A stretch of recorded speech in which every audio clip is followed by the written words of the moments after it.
ബഹുമാനപ്പെട്ട മന്ത്രി GR അനിൽ അദ്ദേഹം ഇവിടെ എത്തിയിട്ടുണ്ട്. അദ്ദേഹത്തിനോട് നമുക്ക് കുറച്ച് നേരം ഈ കലോത്സവത്തിന്റെ വിശേഷങ്ങൾ സംസാരിക്കാം. ഇന്നലെ വൈകിട്ട് ഇവിടെ എത്തി നമ്മൾ സംസാരിച്ചതാണ്. ഇപ്പോൾ ഒരുക്കങ്ങളെല്ലാം തന്നെ അങ്ങ് പൂർത്തിയായി. ഇനിയിപ്പോൾ ഇന്ന് നടക്കാൻ പോകുന്ന ചടങ്ങുകളാണ്. അതെ, എല്ലാ പന്തലിലും ഭക്ഷണപ്പുരയിലാണെങ്കിലും ഇവിടെയാണെങ്കിലും അധ്യാപകരും സംഘാടകരും എല്ലാം വിദ്യാർത്ഥികളെ വരവേൽക്കാൻ കാത്തു നിൽക്കുകയാണ്.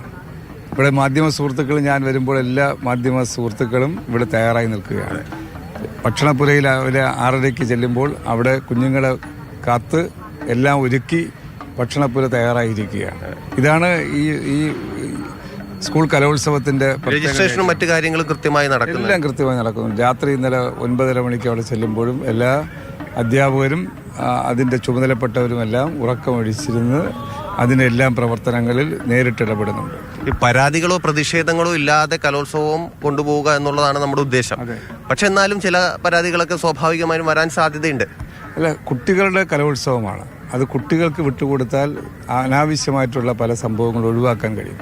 പലപ്പോഴും രക്ഷകർത്താക്കളോ അധ്യാപകരോ മറ്റു പലരും ഇത് ഔട്ട്സൈഡ് ആയിട്ടുള്ള ആളുകൾ ഇത് ഏറ്റെടുക്കുമ്പോഴാണ് പ്രതിഷേധം അനാവശ്യമാകുന്ന രീതിയിലുണ്ടാകുന്നത്. കുട്ടികൾക്ക് അവരുടെ ജഡ്ജ്മെൻറ്റിൽ സംബന്ധിച്ച് വിമർശനമുണ്ടെങ്കിൽ, പരാതി ഉണ്ടെങ്കിൽ അതിൻ്റെ മാർഗങ്ങളിലേക്ക് പോകാമല്ലോ. അതല്ലാതെ പ്രതിഷേധിക്കുന്ന രീതി, നമ്മൾ മറ്റു വിഷയങ്ങൾക്ക് പ്രതിഷേധിക്കുന്ന രീതി ഇതിനകത്ത് എടുക്കാൻ പാടില്ല. അതൊരിക്കലും പാടില്ല. അതിനെ പ്രോത്സാഹിപ്പിക്കാനും പാടില്ലെന്നതാണ്. ഓക്കെ, പ്രതിഷേധവും പരാതിയൊക്കെ അവിടെ നിൽക്കട്ടെ. ഇനി ഞാൻ കുറച്ചല്ലാത്ത കാര്യങ്ങൾ. കലോത്സവമാണ്. മന്ത്രി GR അനിലെ കലോത്സവ ഓർമ്മകൾ എന്തൊക്കെയാണ്? ഞാൻ സ്കൂൾ വിദ്യാർത്ഥിയായിരിക്കുമ്പോൾ കലോത്സവത്തിൽ സബ് ജില്ലാ കലോത്സവം വരെ പങ്കെടുക്കാൻ കഴിഞ്ഞിട്ടുള്ളൂ. അതിൽ നാടകത്തിലാണ് അതിൽ പങ്കെടുത്തത്.